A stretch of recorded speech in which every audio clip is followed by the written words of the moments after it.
Hi hello, പുതിയൊരു വീഡിയോയിലേക്ക് എല്ലാവർക്കും സ്വാഗതം. അപ്പോൾ ഇന്ന് ഞാൻ വന്നിട്ടുള്ളത് എനിക്ക് കുറച്ച് ഓർഡേഴ്സ് ഉണ്ടായിരുന്നു കേട്ടോ. കുറച്ച് പറഞ്ഞെങ്കിൽ ഒരു കുഞ്ഞ് ഓർഡേഴ്സ്, അതിൻ്റെ ഒരു വീഡിയോ ആയിട്ടാണ്. അപ്പോൾ വീഡിയോ സ്കിപ്പ് ചെയ്യാതെ കാണാം. വീഡിയോ ഇഷ്ടപ്പെട്ടെങ്കിൽ ലൈക്ക് ചെയ്യാനും ഷെയർ ചെയ്യാനും കമൻറ്റ് ചെയ്യാനും മറക്കരുത്. സബ്സ്ക്രൈബ് ചെയ്തിട്ട് ബെലൈക്കണും കൂടി ഒന്ന് എനേബിൾ ചെയ്യാം. അപ്പോൾ ഇതെന്താ ഉണ്ടാക്കുന്നത്, നമ്മൾ സറോട്ട കാസറോട്ടയുടെ സ്വന്തം സൊറോട്ടയാണ് ഉണ്ടാക്കാൻ വന്നത്. അപ്പോൾ ഞാൻ നിങ്ങളോട് 2-3 ദിവസത്തെ വീഡിയോ ആയിട്ടാണ് പറയുന്നുള്ളത്. എനിക്കിനി ഓർഡേഴ്സ് ഉണ്ടാവില്ല ഇത് പറഞ്ഞുകൊണ്ടിരിക്കുമ്പോൾ എനിക്കിങ്ങനെ ഓർഡേഴ്സ് കുഞ്ഞു കുഞ്ഞു ഓർഡേഴ്സ് ഇട്ടാ 1 കിലോന് 1.5 കിലോന് അങ്ങനെ ഓർഡേഴ്സാണ് ഒന്ന് വന്നിട്ടുണ്ടായിരുന്നത്. കുഞ്ഞു പാത്രത്തിൽ കുഞ്ഞു ഓർഡേഴ്സ് നമുക്ക് എടുക്കാമെന്ന് വിചാരിച്ചു. അപ്പോൾ അതിന് വേണ്ടിയിട്ടില്ല, ഞാനൊരു 3/4 കിലോ വരെ മൈദ എടുത്തിട്ടുണ്ട് കേട്ടോ. അപ്പോൾ ഞാൻ ഇന്നലെ ഒരു വീഡിയോ ഇട്ടിട്ട് ഞാൻ കുറേ പേര് ചോദിച്ചു കറക്റ്റ് ഒന്ന് റെസിപ്പി പറഞ്ഞെന്നില്ല, ഗുണമായിരുന്നു എന്ന് പറഞ്ഞായിരുന്നു. അപ്പോൾ അതുകൊണ്ട് ഞാൻ കറക്റ്റ് റെസിപ്പി ആയിട്ട് തന്നെ പറഞ്ഞുതരാം. 3/4 കിലോ വരെ ഞാൻ മൈദ എടുത്തിട്ടുണ്ട് കേട്ടോ. അത് സാധാരണ നോർമൽ വെള്ളം കൊണ്ട് തന്നെ നല്ല പാല കുഴച്ചെടുക്കണം. ഇങ്ങനെ കുറച്ച് ഉപ്പിട്ടിട്ട് ആവശ്യത്തിനുള്ള ഉപ്പിട്ടിട്ടില്ലേ ഇങ്ങനെ കുഴച്ചെടുക്കണം. നല്ല പാല കൈ കൊണ്ട് തന്നെ കുഴച്ചെടുക്കട്ടെ, കുറച്ച് വെള്ളം ഇട്ടിട്ട്. അപ്പോൾ അങ്ങനെ കുഴച്ചെടുത്തെങ്കിൽ ഇത് കറക്റ്റ് പാകമായിട്ട് വരുവേ. ഒരു വക ഏകദേശം കുഴച്ചിട്ടാകുമ്പോൾ പിന്നെ നമ്മൾ രണ്ടാമത് കുഴക്കുന്നത് വെച്ചാൽ കൗണ്ടർ ടോപ്പിലിട്ടാ ഇത് ഇട്ടിട്ട് കുറച്ച് വെള്ളമായിപ്പോയി. അങ്ങനെ കുറച്ച് പൊടി ഇട്ടിട്ട് ഞാൻ എന്താക്കുന്നത് രണ്ടാമത് ഇങ്ങനെ കുഴച്ചെടുത്തോണ്ട് നിൽക്കുന്നുണ്ടാവേ. പിന്നെ എനിക്ക് ഒരു 1/4 കിലോ ഏകദേശം അത്രയാണ് അപ്പത്തിൻ്റെ ഓർഡർ വന്നിട്ടുണ്ടായിരുന്നു. അപ്പോൾ ഏകദേശം 1.5 കിലോ വരെ അപ്പമായിട്ടുണ്ട്. എന്ന് വെച്ചാൽ നമ്മൾ അത്ര പൊടി ഇട്ടിട്ട് വെള്ളമെല്ലാം കുഴച്ചിട്ടാകുമ്പോൾ അത്ര വരെ ആകുന്നുണ്ട്. അങ്ങനെ ഞാൻ കുറച്ചധികം ബാക്കിയായി നമുക്കും കൂടി ആയില്ലേ. എപ്പോൾ എൻ്റെ ഓർഡേഴ്സ് ഒന്നും ബാക്കിയാകുന്നില്ല കേട്ടോ, കുറച്ചേ ബാക്കിയാവും. അപ്പോൾ പിള്ളേർക്കൊന്നെങ്കിൽ വൈകുന്നേരം ചായക്കുള്ള കൂട്ടാനായിരുന്നു കുറച്ചൊന്ന് ബാക്കി വെക്കും. അപ്പോൾ അതുകൊണ്ട് കുറച്ചേറെ ചൂടാന്ന് വെച്ചിട്ട് കുറച്ചെങ്കിലും ഒരു പ്ലേറ്റിലൊക്കെ എത്തിയിട്ടുണ്ടെങ്കിൽ അത്രയെങ്കിലും ബാക്കിയായില്ലേ. പിന്നെ അതിന് വേണ്ടിയിട്ട് ഞാൻ പഞ്ചസാരയും ആ സമയം കൊണ്ട് തന്നെ പൊടിച്ചെടുത്തിനവേ. ഇതുപോലെ നൈസായിട്ട് പഞ്ചസാര പൊടിച്ചെടുത്തിലേക്ക് ഇടാൻ വേണ്ടിയിട്ടാണ്. അപ്പോൾ ഏകദേശം നമ്മളിത് മാവ് കറക്റ്റ് ഏകദേശം പാകമായിട്ടുണ്ട്. അപ്പോൾ നമുക്ക് കൗണ്ടർ ടോപ്പിലിട്ട് നല്ല പാല ചവിട്ടിക്ക് വെക്കാമെന്ന് പറയുന്നുണ്ട്. കാലുകൊണ്ട് ചവിട്ടിക്ക് വെക്കലല്ലേ, കൈ കൊണ്ട് തന്നെ ഇങ്ങനെ കുഴക്കണം. അപ്പോൾ ഇതെന്താ വെച്ചെങ്കിൽ നല്ല പാങ്ങളെ കൗണ്ടർ ടോപ്പ് ക്ലീൻ ആക്കണം, അല്ലാണ്ട് കുഴച്ചെങ്കിൽ എല്ലിലേക്ക് പറ്റി പിടിക്കും. അപ്പോൾ നല്ല പാങ്ങളെ തുടച്ച് ക്ലീൻ ആക്കിയതിന് ശേഷം ഇങ്ങനെ നല്ല 2 കൈയും വെച്ചിട്ട് ഇങ്ങനെ കുഴച്ചെടുക്കലാണ്. അപ്പോഴാണ് അതിൻ്റെ അടിപൊളിയായിട്ട് പാകമായിട്ട് വരുന്നത്. ഈ കുഴച്ചെടുക്കലാണ് കേട്ടോ ഈ അപ്പത്തിൻ്റെ എല്ലാത്തിനും ഒരു പണി എന്ന് പറയുന്നത്. അത്രയും കേട്ടോ 1 മണിക്കൂർ തേച്ച് നമുക്ക് വേണ്ടി വന്നിട്ട് അതിനെക്കാട്ടി മുന്നേ തന്നെ ഈ അപ്പം അടിപൊളിയായിട്ട് റെഡി ആയിന്. അത് അത്ര തന്നെ കണ്ടില്ല. ഇപ്പോൾ ഒരു 4 വലിയ മറ്റേ പൊറോട്ട എല്ലാം ചൂടുന്നില്ല അതുപോലെ 4 വലിയ റോളാക്കിയിട്ട് ഇങ്ങനെ വെച്ചിട്ടുണ്ടായിരുന്നു. അങ്ങനെ എല്ലാം ഇതുപോലെ ആക്കിയിട്ട് നല്ല ബോൾസ് ആക്കിയിട്ട് എല്ലാം വെച്ചതിന് ശേഷം 4-5 അത്ര തന്നെ കേട്ടോ ബോൾസ് ഉണ്ടായിരുന്നത്. വെച്ചതിന് ശേഷം നമുക്ക് എല്ലാം ഓരോന്നോരോന്നായിട്ട് ഇങ്ങനെ പരത്തിയെടുക്കലാണ്. നല്ല ചപ്പാത്തി പരത്തുന്നതിനായിട്ട് നല്ല നൈസാക്കിയിട്ട് പരത്തിയെടുക്കണം കേട്ടോ.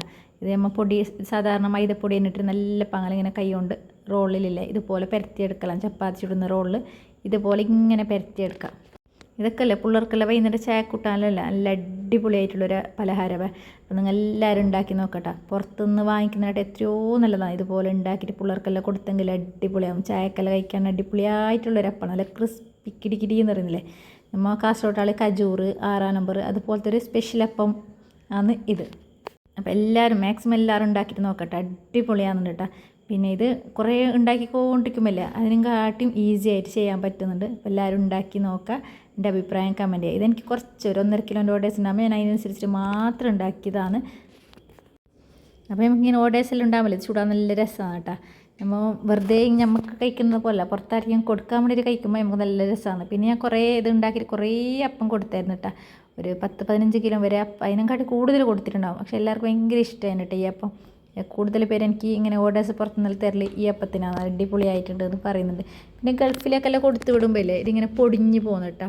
അപ്പോൾ അതൊരു കാരണം കൊണ്ട് കുറച്ചൊരു ഇതായി പോകുന്നുണ്ട്. അപ്പോൾ ഇത് നൈസായിട്ട് ഇങ്ങനെ പരത്തിയിട്ടില്ലേ കുറച്ച് ഓയിൽ അതിലേക്ക് ഇങ്ങനെ സ്പ്രെഡ് ചെയ്ത് കൊടുത്തതിന് ശേഷം റവ ഇല്ല തരി എന്ന് പറയുന്നത് നമ്മൾ സജ്ജികയൊക്കെ ഉണ്ടാക്കുന്നത് അതിങ്ങനെ വെതറി കൊടുത്തിട്ട് ഇതുപോലെ റോൾ ചെയ്തിട്ട് ഇങ്ങനെ കുഞ്ഞാക്കിയിട്ട് കട്ട് ചെയ്തെടുക്കട്ടോ. എന്തിനാ പറയുന്നത് കാജ എന്നല്ല പറയുന്നില്ലേ, അതുപോലത്തെ ഒരു സംഭവമാണിത്. അതിൻ്റെ വേറൊരു ഷേപ്പായിട്ടാണ് ഇത് വരുന്നത്. ഇതുപോലെ കുഞ്ഞായിട്ട് എല്ലാം കട്ടാക്കിയിട്ട് എടുത്തിട്ട് ചപ്പാത്തി റോളിലോ പിന്നെ പത്തൽ പ്രസ്സിലോട്ട് ഇതുപോലെ പ്രസ് ചെയ്തെടുത്തെങ്കിലേ അടിപൊളിയായിട്ടുള്ളൊരു പലഹാരമാണ്. അപ്പോൾ മാക്സിമം എല്ലാവരും ഉണ്ടാക്കി നോക്കട്ടെ. കുറേ പേര് ഉണ്ടാക്കിയിട്ട് അടിപൊളിയായിട്ടുണ്ടെന്ന് പറഞ്ഞിട്ട്. അപ്പോൾ അതൊരു സന്തോഷം കൂടിയാണ് കേട്ടോ. നമുക്കിങ്ങനെ ഉണ്ടാക്കിയിട്ട് നിങ്ങൾക്ക് ഷെയർ ചെയ്യുമ്പോൾ നിങ്ങൾക്ക് കൂടി ഉണ്ടാക്കാമല്ലോ, അതുകൊണ്ടാണ് ഇങ്ങനെ ഉണ്ടാക്കുന്നത്. അപ്പോൾ ഞാൻ നിങ്ങൾക്ക് രണ്ടിലും പിന്നെ ചപ്പാത്തി പ്രസ്സിലും ഉണ്ടാക്കിയിട്ടുണ്ട്, ചപ്പാത്തിൻ്റെ റോളിലും ഉണ്ടാക്കിയിട്ടുണ്ട്, പത്തൽ പ്രസ്സിലും ഇതുപോലെ ഉണ്ടാക്കിയിട്ടുണ്ട് കേട്ടോ. രണ്ടിലും കറക്റ്റായിട്ട് വരുന്നുണ്ട്, ഈസിയാണ് കേട്ടോ ഉണ്ടാക്കാൻ. എല്ലാം ഇതുപോലെ ഉണ്ടാക്കിയിട്ടില്ലേ നമ്മളെ ഫുഡ് കഴിക്കുന്ന പ്ലേറ്റില്ലേ, പ്ലേറ്റിൽ ഇങ്ങനെ സെറ്റാക്കിയിട്ട് ഞാൻ ഇങ്ങനെ വെക്കലാണ്. ഇതിനേക്കാൾ ഈസി ആയിട്ട് നമുക്കില്ലേ വരുമാനം ഉണ്ടാക്കാൻ വേറൊരു മാർഗ്ഗം ഇല്ല എന്ന് തന്നെ പറയാം. അത്രക്കും ഈസി ആയിട്ട് ഞാനിപ്പിന്നെ പുകയില്ലാത്ത അടുപ്പിലാണ് ചുട്ടെടുക്കുന്നുള്ളത്. അപ്പോൾ നമ്മൾ ചട്ടിയൊക്കെ വെച്ചിട്ടുണ്ട്, ഓയിലൊക്കെ വെച്ചിട്ട് നല്ല ചൂടായിട്ടുണ്ട്. അപ്പോൾ ഓരോന്നോരോന്നേയായിട്ട് നമുക്കിത് പറക്കിയിട്ട് കൊടുക്കാം. എളുപ്പത്തിലിട്ടാ കുഞ്ഞുമക്കളെല്ലാം ഉണ്ടെങ്കിൽ അവർ പ്രസ് ചെയ്ത് കൊടുത്താൽ നമുക്ക് പെട്ടെന്ന് ഈ പണി കഴിഞ്ഞ് കിട്ടുകയും ചെയ്യും. പിന്നെ ഇത് കുറേ സമയം ഇങ്ങനെ എണ്ണയിൽ നിൽക്കേണ്ടതെന്ന് പറഞ്ഞിട്ട് പെട്ടെന്ന് തന്നെ നല്ല എണ്ണ ചൂടായിട്ടുണ്ടെങ്കിൽ പെട്ടെന്ന് തന്നെ എല്ലാം എളുപ്പമായിട്ടുള്ള അപ്പം അല്ലേ. അപ്പോൾ അതുകൊണ്ട് പെട്ടെന്ന് തന്നെ നല്ല പാല കിറുമുറുവായിട്ട് വരും. ഇത് എനിക്ക് ഇന്നുണ്ടായ ഓർഡറാണ് കേട്ടോ. ഇന്ന് ഞാൻ അത്ര തന്നെ 1 മണിക്കൂറിനുള്ളിൽ എനിക്ക് പരത്തിയിട്ടും പ്രസ്സാക്കിയിട്ടും പിന്നെ ഇങ്ങനെ ഇതുപോലെ എണ്ണയിലിട്ടിട്ടും പാക്ക് ചെയ്തിട്ടും ഇന്ന് തന്നെ കൊടുത്തിട്ടും അതിനിട്ടാ. കാരണം പെട്ടെന്ന് വന്ന ഓർഡർ ഇങ്ങനെ ഇതുപോലെ പെട്ടെന്ന് ഇങ്ങനെ ഉണ്ടാക്കി കൊടുക്കാൻ ഭയങ്കര സുഖമാണ്. അപ്പോൾ ഇതെല്ലാം ചുട്ടിട്ട് അതിൻ്റെ ശേഷം ഇതിലേക്ക് ഇങ്ങനെ പഞ്ചസാരപ്പൊടി ഇങ്ങനെ പൊടിച്ചിട്ട് കൊടുക്കലാണ് കേട്ടോ. പഞ്ചസാര പൊടിച്ചതില്ലേ ഇതിലേക്ക് ഇങ്ങനെ ജസ്റ്റ് ഒന്ന് സ്പ്രെഡ് ചെയ്ത് കൊടുക്കലാണ്. അപ്പോൾ പക്ഷേ ഞാൻ ചെറിയ പാത്രം അതിനോട് എടുത്തിട്ടുണ്ടായിരുന്നു. കാരണം കുറച്ചല്ലേ ഓടേസുള്ളൂ, വെറുതെ വലിയ പാത്രമൊന്നും വേണ്ട വെച്ചിട്ട്. പക്ഷേ അപ്പോൾ അതിലേക്ക് പിടിച്ചില്ല. അങ്ങനെ വേറെ വലിയൊരു പാത്രത്തിലേക്ക് ഞാൻ മാറ്റി കൊടുക്കുന്നുണ്ട്. പഞ്ചസാരെല്ലാം നല്ല പാല് മിക്സായി കിട്ടണ്ടേ, ഷുഗർ പൗഡർ മിക്സായി കിട്ടിയെങ്കിൽ അതിൻ്റെ ഒരു ടേസ്റ്റ് കിട്ടും. അങ്ങനെ വേറൊരു പാത്രത്തിലേക്ക് ഞാൻ മിക്സ് ചെയ്ത് കൊടുക്കുന്നുണ്ട് കേട്ടോ. ഫുള്ള് നിറഞ്ഞിട്ടുണ്ടായതുകൊണ്ട് വേറൊരു പാത്രത്തിലേക്ക് മാറ്റിയിട്ടുണ്ട്. അപ്പോൾ മാക്സിമം എല്ലാവരും ട്രൈ ചെയ്യട്ടെ. ഇതുപോലെ ഉണ്ടാക്കിയിട്ട് സെയിൽസ് ചെയ്യാൻ പറ്റുവാണെങ്കിൽ ഉണ്ടാക്കി സെയിൽസ് ചെയ്യട്ടെ.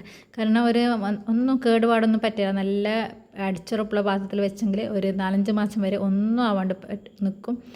അല്ലാന്നുണ്ടെങ്കിൽ മാത്രമേ അത് നിങ്ങൾ നിലത്ത് പോയിട്ടുള്ളൂ, മനുഷ്യർ ഒന്നും ആവില്ല. അപ്പോൾ ഇതെല്ലാം കഴിഞ്ഞിട്ട് നെക്സ്റ്റ് ടൈം പാക്കിങ് ആട്ടോ.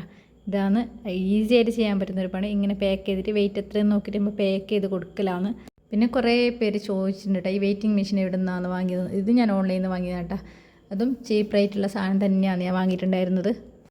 അപ്പോൾ ആർക്കെങ്കിലും ഇതുപോലെ ഉണ്ടാക്കിയിട്ട് സെയിൽസ് ചെയ്യുകയാണെങ്കിൽ ഉണ്ടാക്കിയിട്ട് സെയിൽസ് ചെയ്യുക, നല്ലൊരു വരുമാന മാർഗ്ഗം കൂടിയാവും.